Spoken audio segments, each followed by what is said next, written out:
Okay, dear student, this is lecture 2 of the pituitary gland.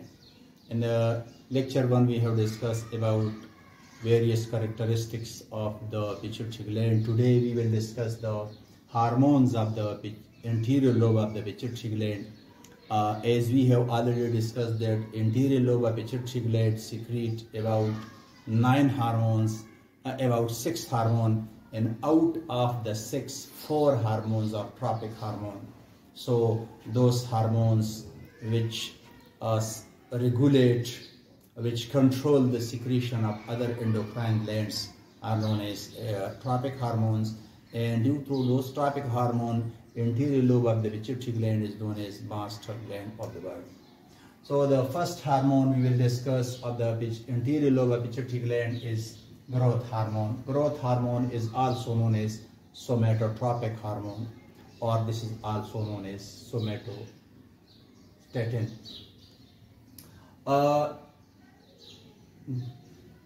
What hormones control what gland control the secretion of growth hormone? As we know that growth hormone is secreted by the anterior lobe, लेकिन growth hormone की secretion को control hypothalamus करता है, और hypothalamus 2 ऐसे hormone secrete करता है जो एक ग्रोथ हार्मोन की सिक्रीशन बढ़ाता है। यानी ग्रोथ हार्मोन की स्टिमुलेशन कौन करता है? ग्रोथ हार्मोन रिलीजिंग हार्मोन करता है, GHRH कहलाता है। Growth hormone releasing hormone is secreted by the hypothalamus and it increases the release और secretion of growth hormone.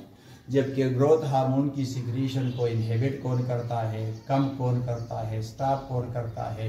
Again उसके लिए हार्मोन हाइपोथैलेमस से आता है। उस हार्मोन का नाम है ग्रोथ हार्मोन इनहिबिटिंग हार्मोन, या उसका दूसरा नाम है somatostatin. So growth hormone inhibiting hormone growth hormone की सिक्रीशन स्टॉप कर लेता है। तो growth hormone releasing hormone, growth hormone inhibiting hormone, both are secreted by the hypothalamus, and these secretion regulate the secretion of growth hormone. So what are the functions of the growth hormone?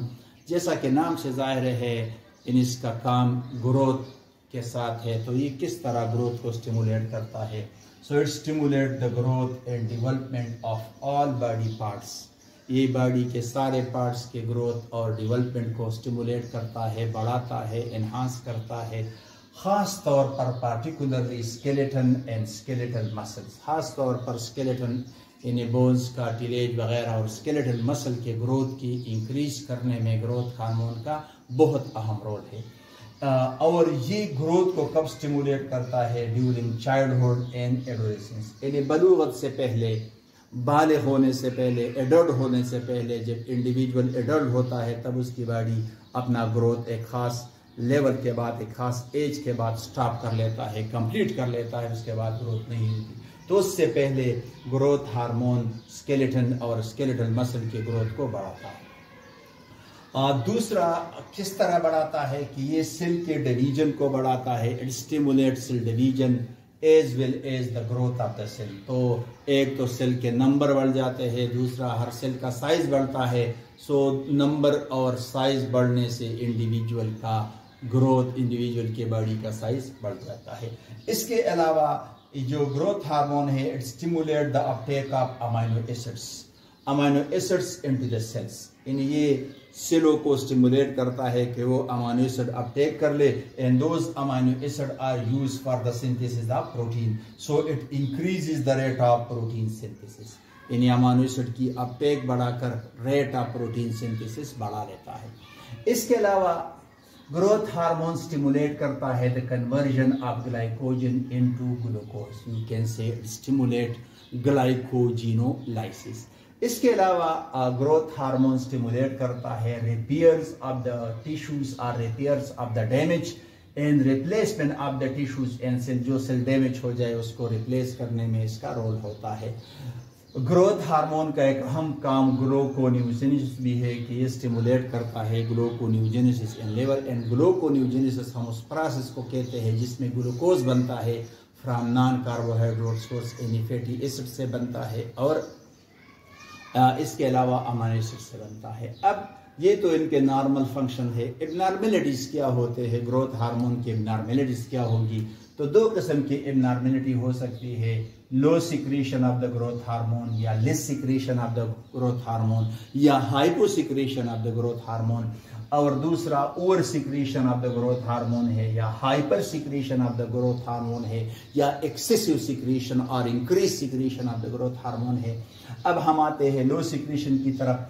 तो जब growth hormone की secretion बचपने में कम होगी, adolescence में कम होगी, बलूगत से यानी एडल्ट होने से पहले कम होगी, तो उससे जो बीमारी पैदा हो, यानी जो मसला पैदा होगा, that is known as dwarfism.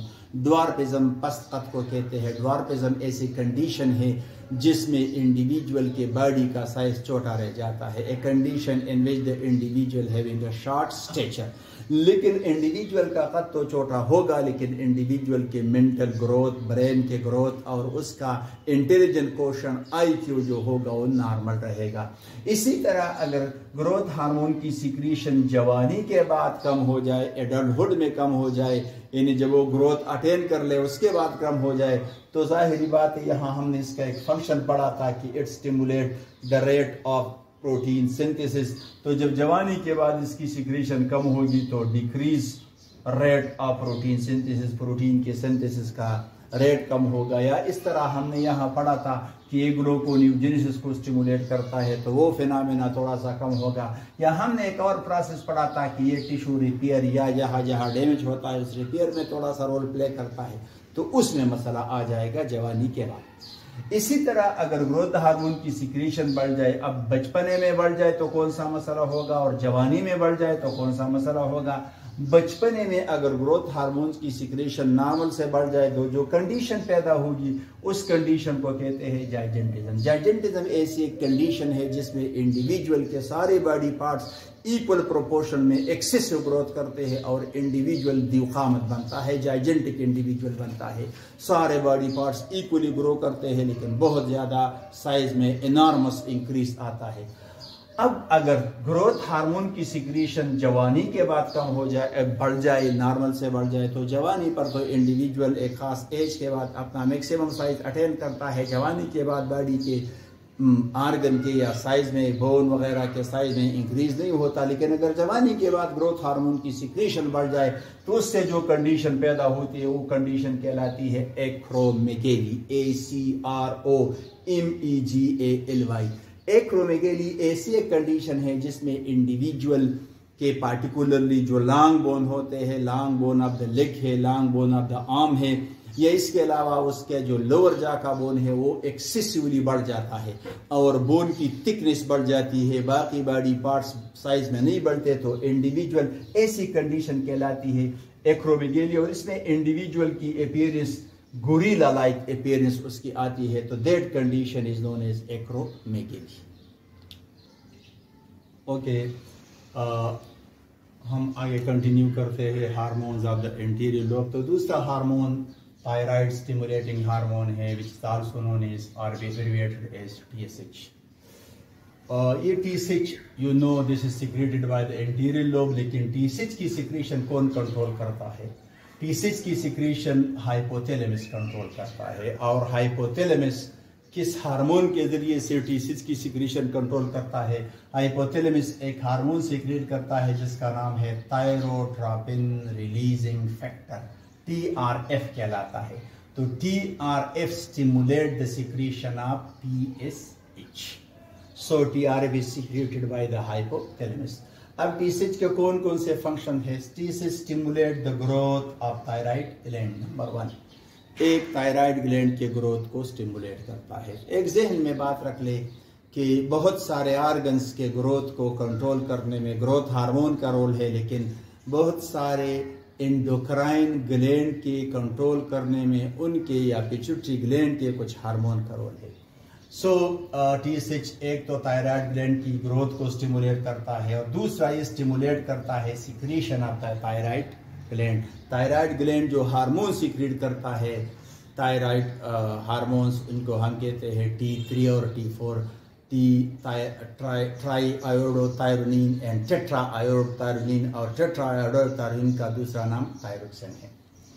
अब हमने ऑलरेडी पढ़ा था कि टी6 और थायरोक्सिन में आपस में नेगेटिव फीडबैक है कि अगर थायरोक्सिन का लेवल गिरता है तो टी6 का लेवल बढ़ने लगता है, और टी6 जब सिक्रीट होने लगता है तो वो आकर थायरोक्सिन की सिक्रीशन बढ़ाता है और थायरोक्सिन का लेवल बढ़ जाता है। लेकिन जब थायरोक्सिन का लेवल बढ़ने लगता है that inhibit the secretion of टी6, तो एक का लेवल गिरेगा तो दूसरे का लेवल बढ़ेगा, और इसका लेवल बढ़ेगा तो इसका लेवल गिरेगा, तो इसलिए टी6 और थायरोक्सिन का आपस में नेगेटिव फीडबैक है।